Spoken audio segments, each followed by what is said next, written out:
om u woord te leer en te luister en te verstaan nie. Daarom vra ons dat u met ons sal praat, deur u woord en deur u Gees. Spreek, Here, want die kinders luister. Ons bid dit om Jesus ontwil. Amen.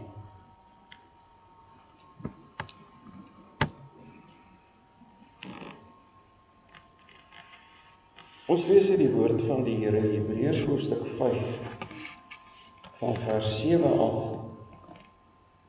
En jy sal sien dat hoofstuk 5 vers 1 tot 10 eintlik handel oor dit waarin ons al reeds verlede week geraak het, naamlik die hoëpriesterskap van Christus volgens die orde van Melchisedek, en dat ons dan kan sien dat hier in hierdie gedeelte vir ons gesê word dat die Here Jesus die priester koning was en dat hy dan gekom het om vir ons sonde te betaal.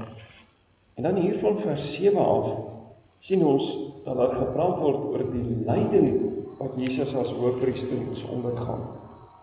En as ons dan verder lees, dan sien ons maar hier van vers 11 tot 14 dat hier vir ons geskrywe word oor geestelike groei.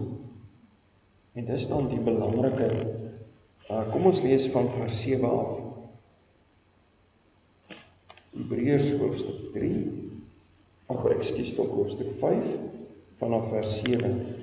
Hy wat in die dae van sy vlees gebede en smekinge met sterk geroep en trane aan hom geoffer het, wat hom uit die dood kon red, en ook verhoor is uit angs, al was hy die seun, het gehoorsaamheid geleer uit wat hy gelei het.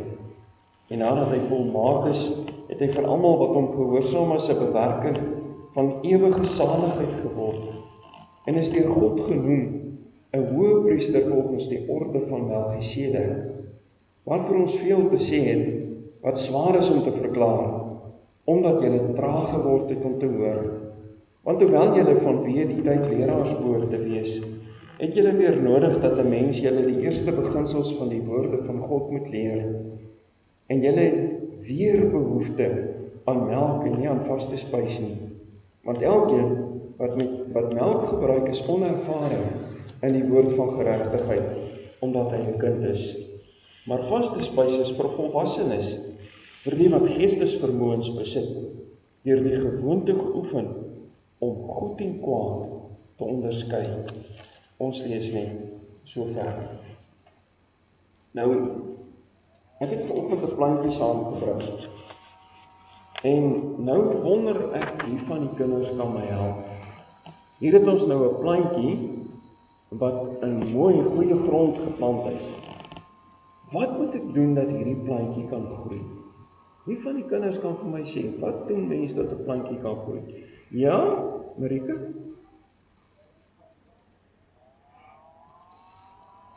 Ekskuus, ek kan nie hoor nie. Water gee. Ja, ons sien dit mos nou in die natuur. As dit nie reën nie, dan gaan die plante dood, né? So ons moet hom water gee. Wat nog? Wat het 'n plant nog nodig om te groei? Ja?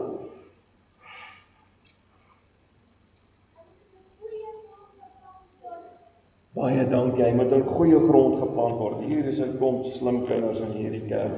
Wat moet ons nog doen vir 'n plantjie om mooi te groei? Daar agter is 'n handjie, laat ek sien. Ja?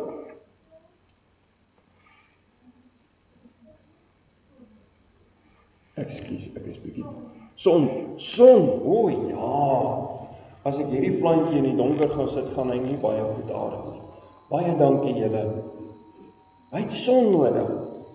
Nou, so het 'n plantjie allerhande dinge nodig wat belangrik is vir sy groei.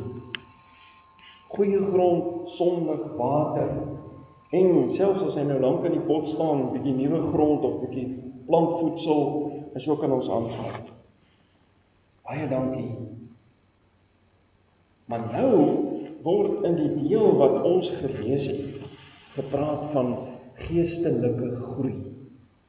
Nou wat is groei? Wat is geestelike groei? Dit beteken dat ons moet al meer en meer word soos ons moet wees. Kyk, as hierdie ou klein plantjie geplant is, en hy word al groter en groter, dan word hy soos hy eintlik bedoel is om te wees. En so moet ons geestelik ook groei. Ons moet meer en meer word soos Jesus Christus. Dis die belangrike ding. Nou, wie van die kinders kan vir my sê, wat moet ons doen om geestelik te groei? Julle weet nou baie van plantjies. Vertel vir my, wat weet julle van geestelike groei? Wat moet ons doen om geestelik te groei?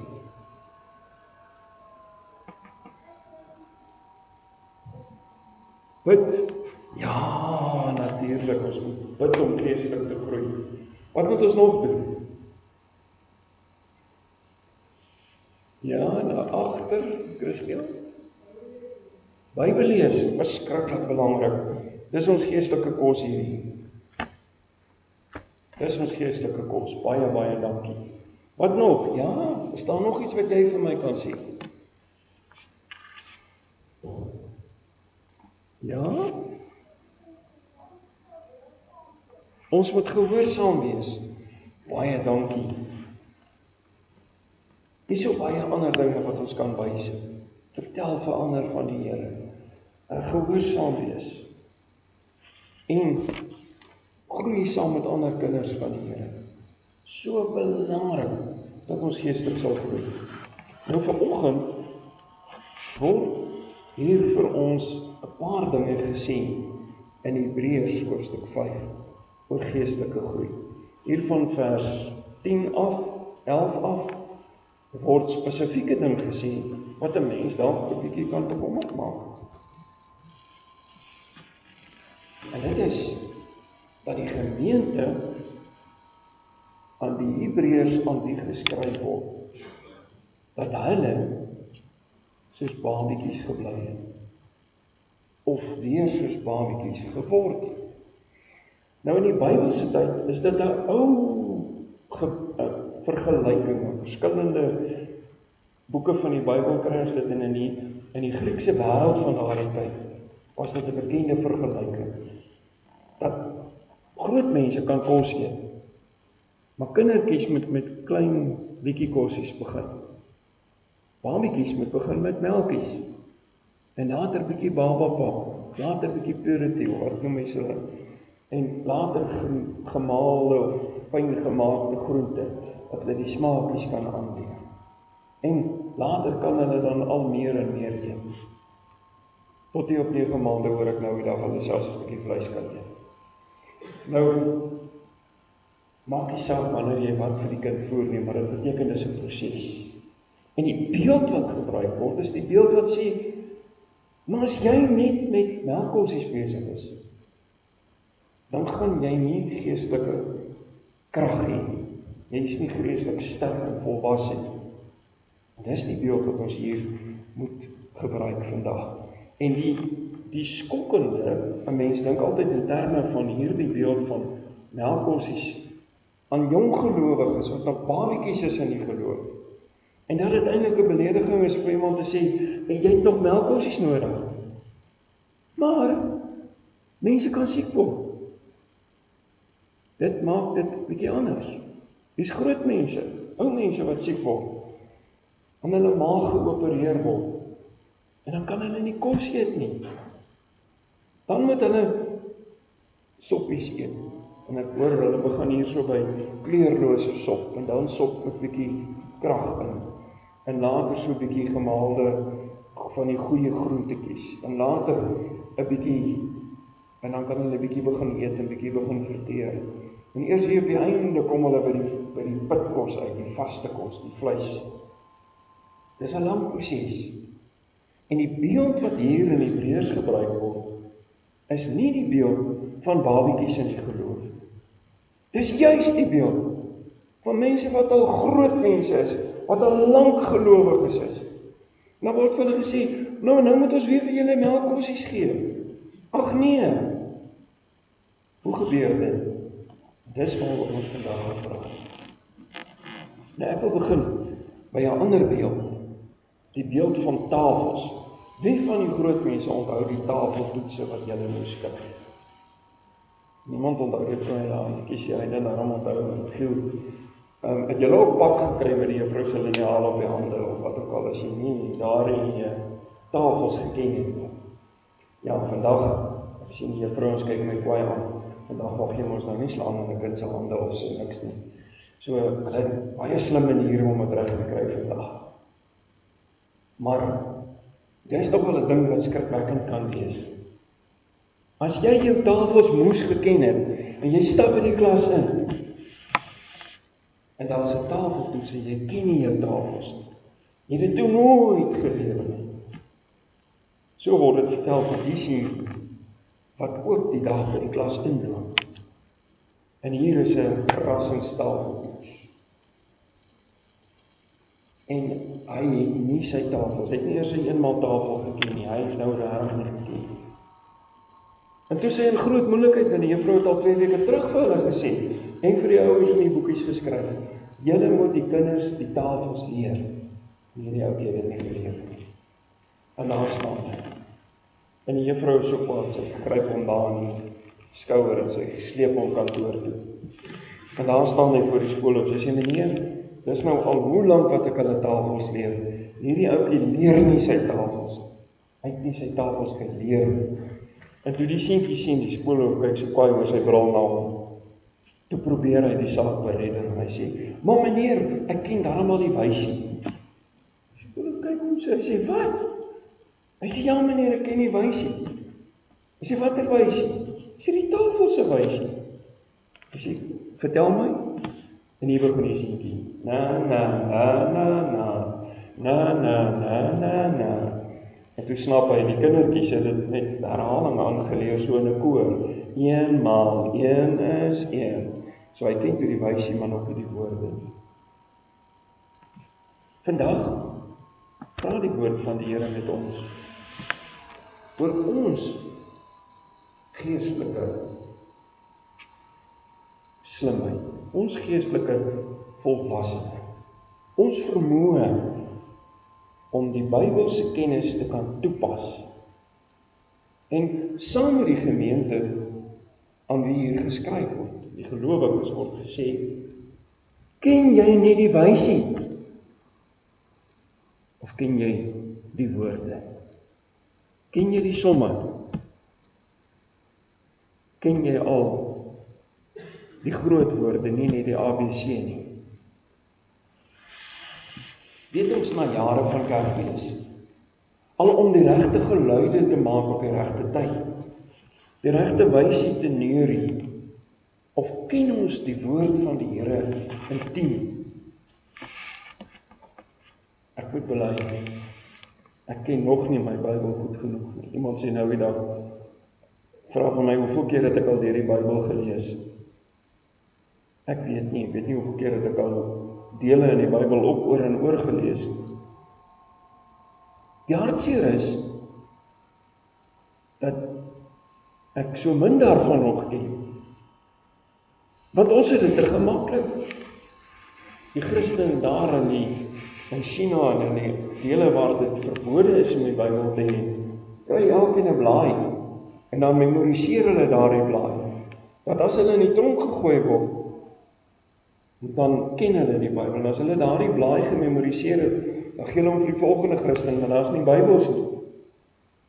Dat hulle maar die Bybel kan leer, die Bybel kan memoriseer.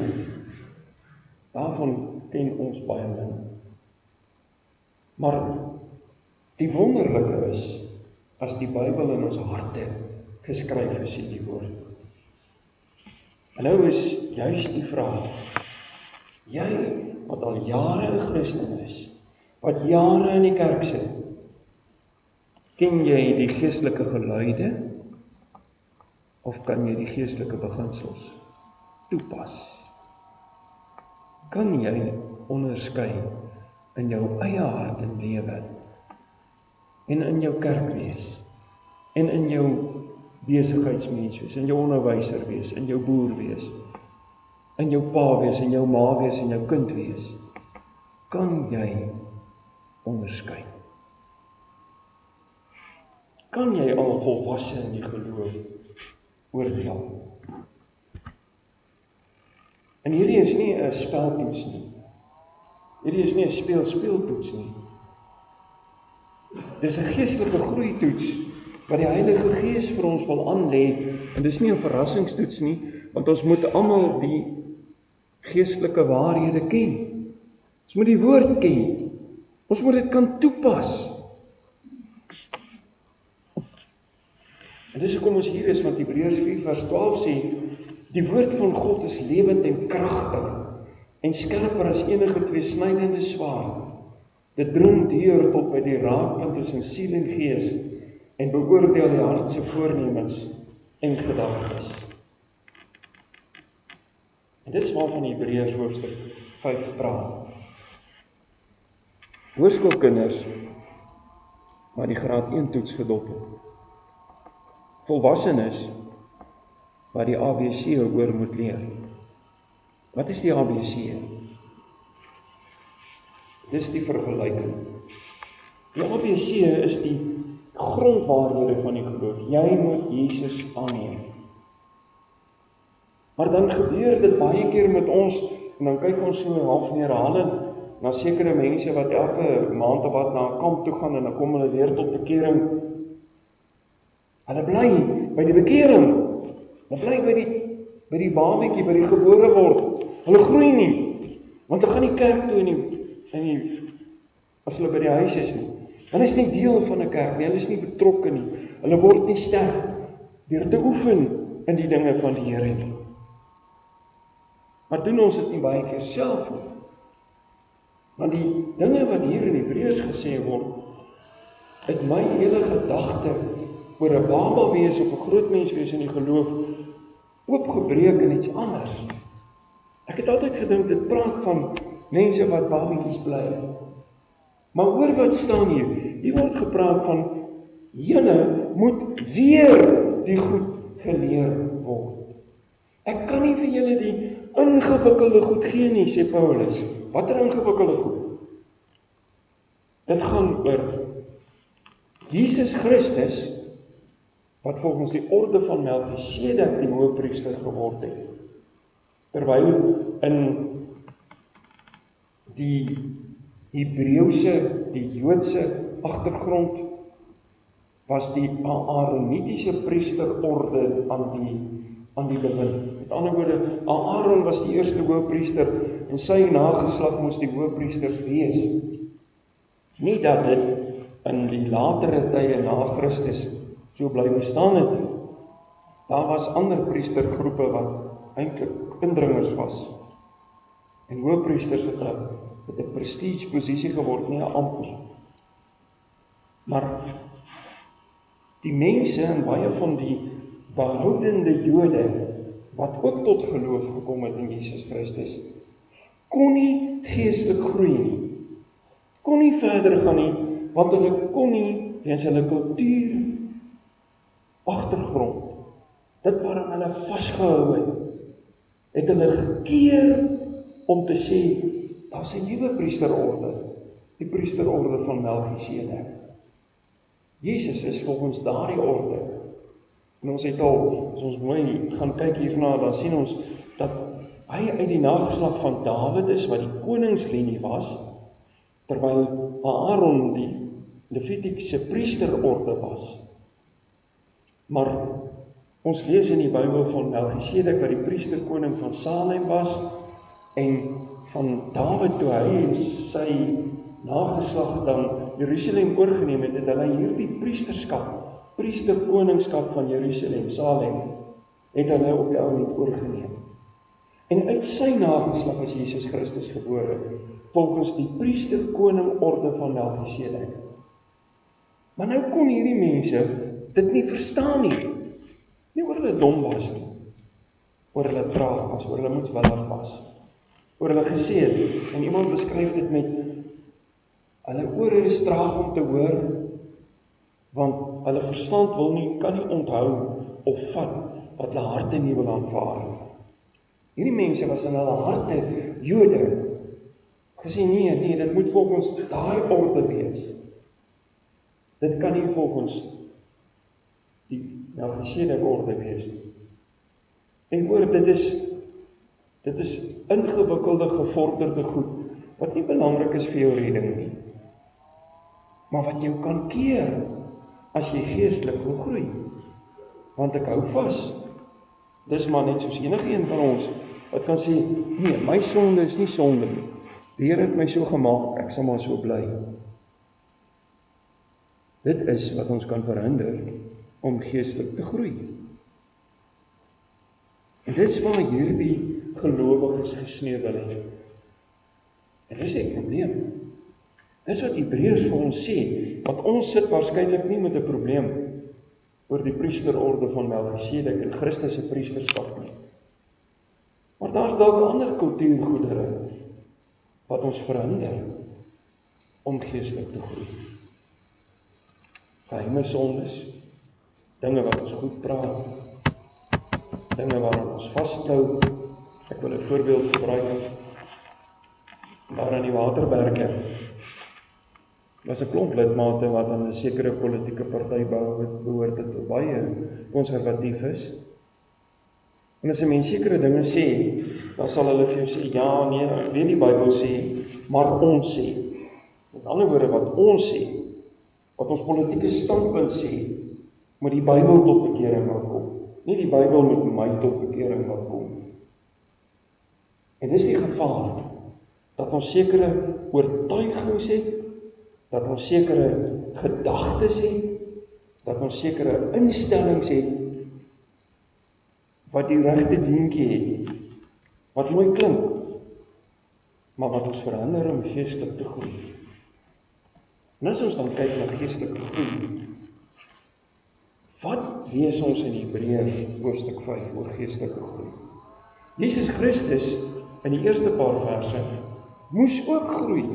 Hy was die heilige, hy was die volmaakte, maar hy moes groei tot volmaaktheid. Hy moes gehoorsaamheid oefen om volmaak gehoorsaam te wees. Sy wil was dieselfde as die wil van die Vader. Hy wou doen wat die Vader wil. Hy het vrywillig na die wêreld gekom. Hy het saam met die Vader besluit. Maar toe hy in sy mensheid, in Getsemane bid, toe sê hy, Vader, as ek kan wees, dat hierdie beker by my verbygaan. En hy moes tot volmaaktheid kom, volmaakte gehoorsaamheid kom. Dis hoekom ons by die Here Jesus ook kan leer.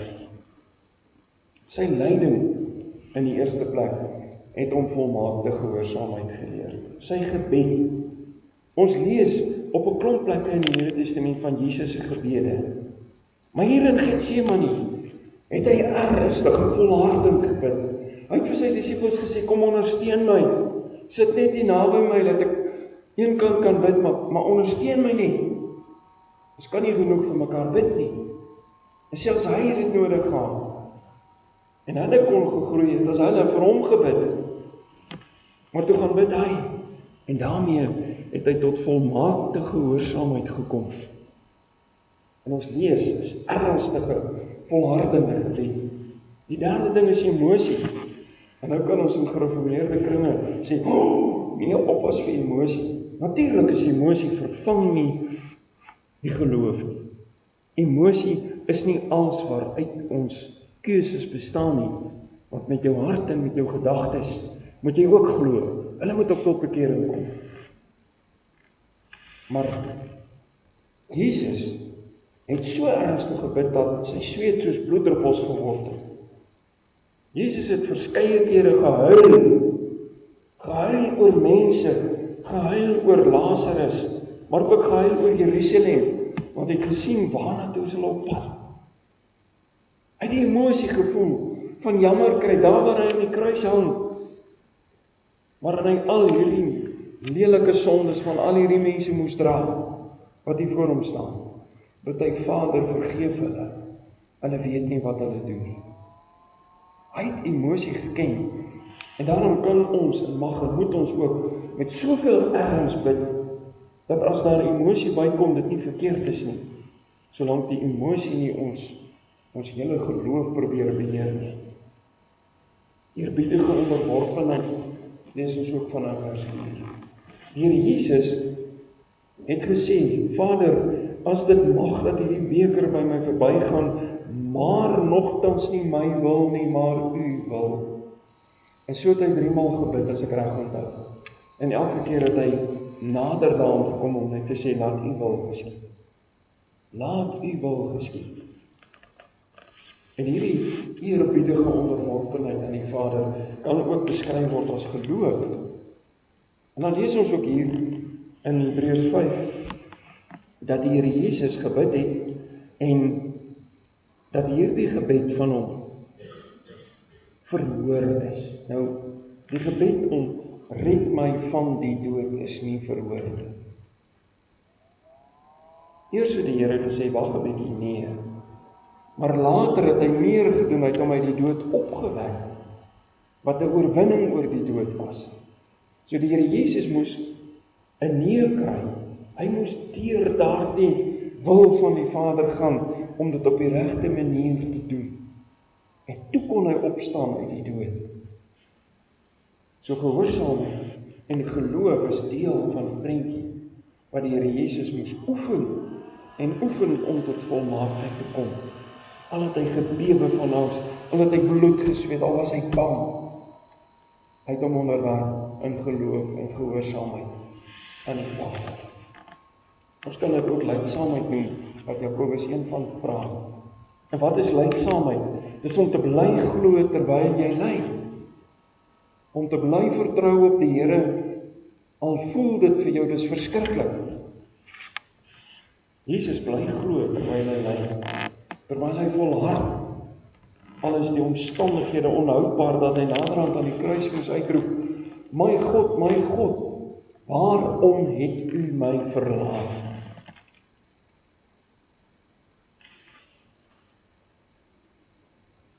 En dan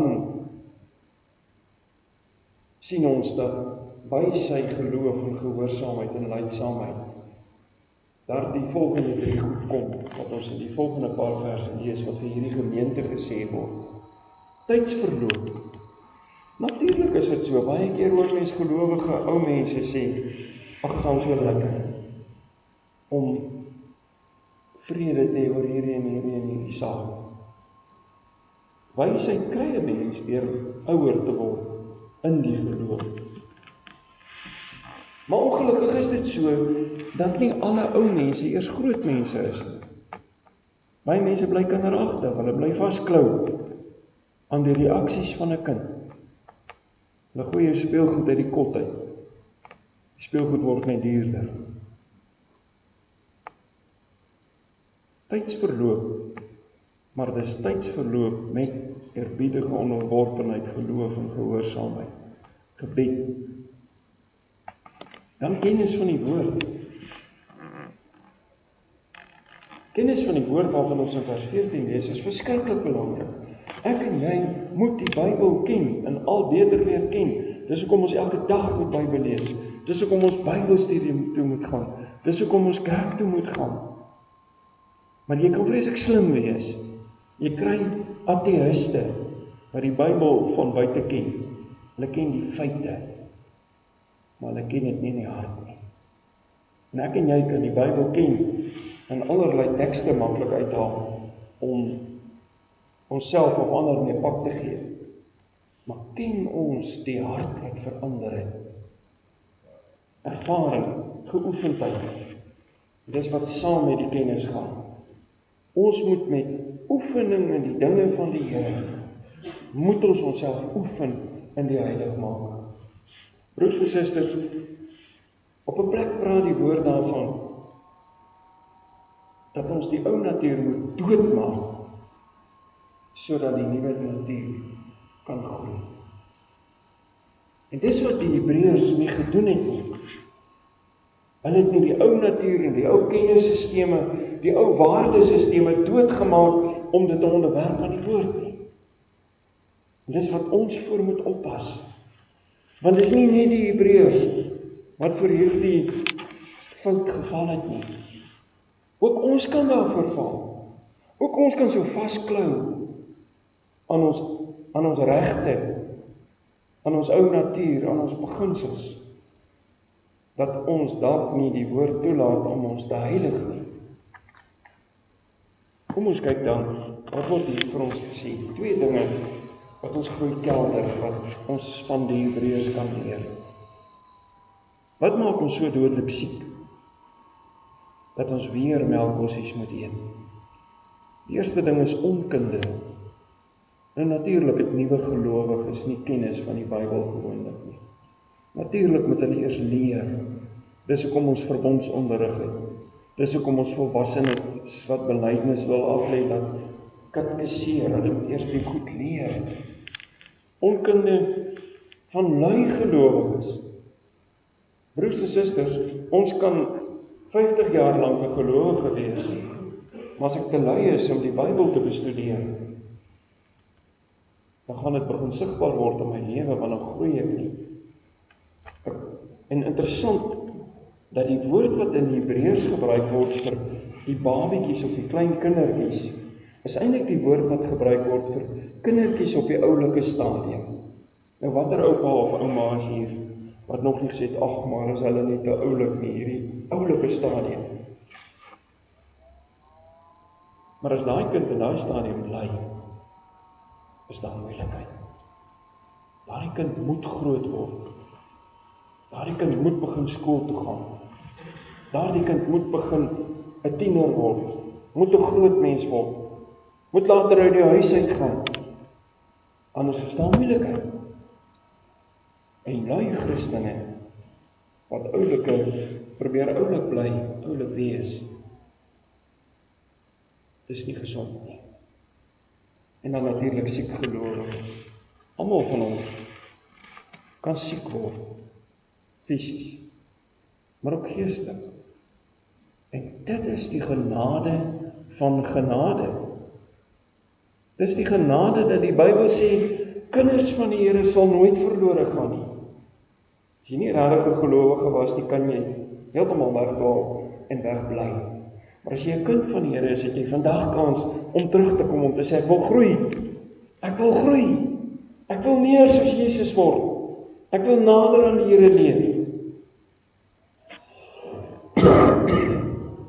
Ekskuus tog. Die tweede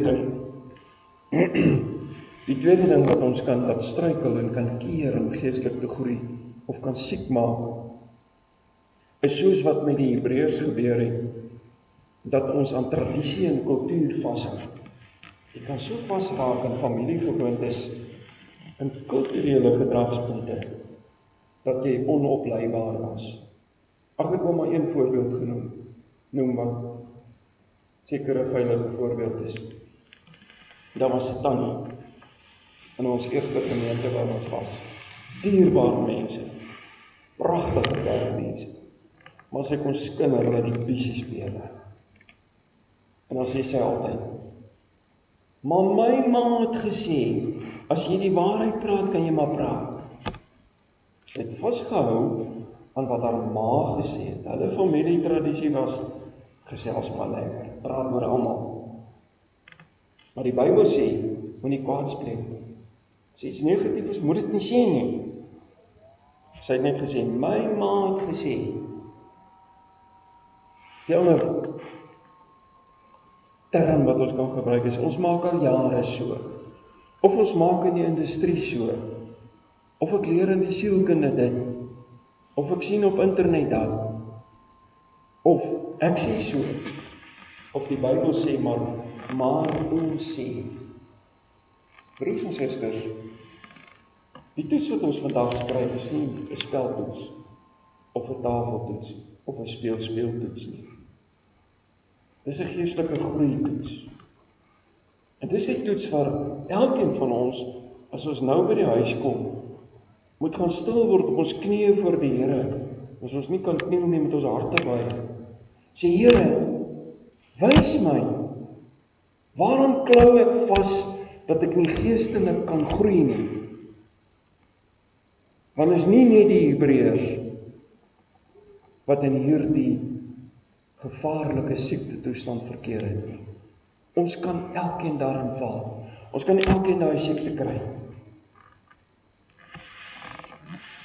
Wat is daar in my en jou lewens en harte wat maak dat ons nie meer groei soos ons moet nie?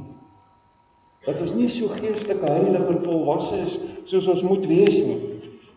Ken ons die wysheid te goed? Ken ons die godsdienstige geluide van kerkfees te goed? Maar die woord is nie heeltemal in ons harte ingegraveer nie. Keer ons kultuur ons om te groei, ons eie voor- of afkering.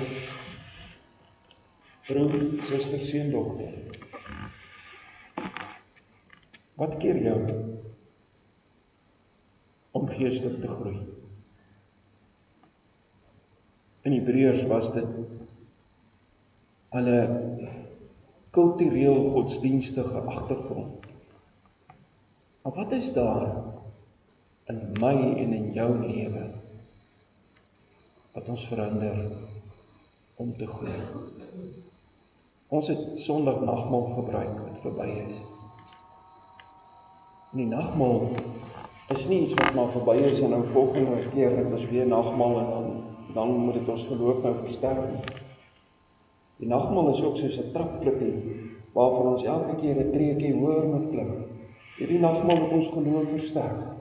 Hierdie boodskap, hierdie gedeelte in Hebreërs het ons bewus gemaak dat ons moet groei. Maar nou moet ons groei. Nou moet ons gaan bid hierdie week. Here, wys my. Here, wys my wat in my lewe verkeerd is. Want ons sien so maklik wat in ander se lewens verkeerd is, maar ons is so blind vir onsself. Hoekom is dit? Dis menswees. Maar nou moet ons gaan bid en die Gees sal ons wys. As elkeen van ons by die huis gaan bid, Here, wys my. Sal die Gees, sal die Here ons wys. Kom ons gaan doen dit in hierdie week. Amen. Kom ons bid saam. Hemelse Vader, ons kan maklik meewarig na die Hebreërs kyk. Maar nou moes ons ontdek dat ons self in daardie bootjie kan kom. Dat ons self dalk geestelik weer babietjies geword het. Dat ons weer vasklou net aan die redding, maar dat ons nie by die heiligmaking daagliks kom nie. Baie dankie vir elkeen van ons wat mag glo, wat mag gered wees.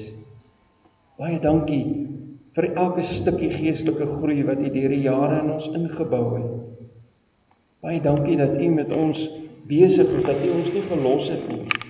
Dat U nie vir ons gesê het, maar gaan dan weg, want jy wil my nie regtig dien nie. Dat U nog steeds deur die woord en deur die Gees ons trek tot heiligmaking.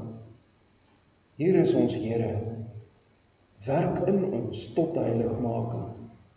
Ons bid dit in die naam van Jesus Christus. Amen. Ek nou geleentheid om die Here te dien met die offergawes.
gemeente is Psalm 79, verse 1 en 3.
Kom ons in vers 3 ook.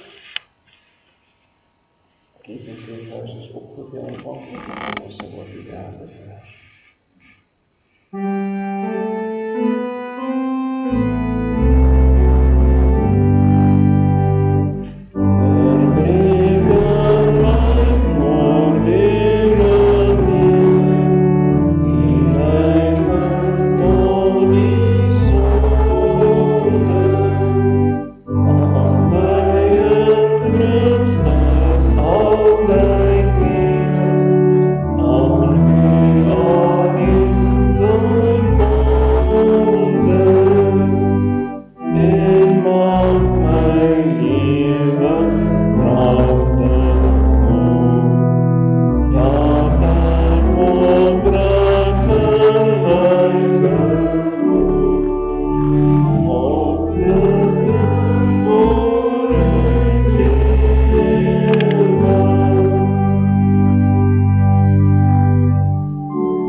Ontvang nou die seën van die Here en gaan in sy vrede.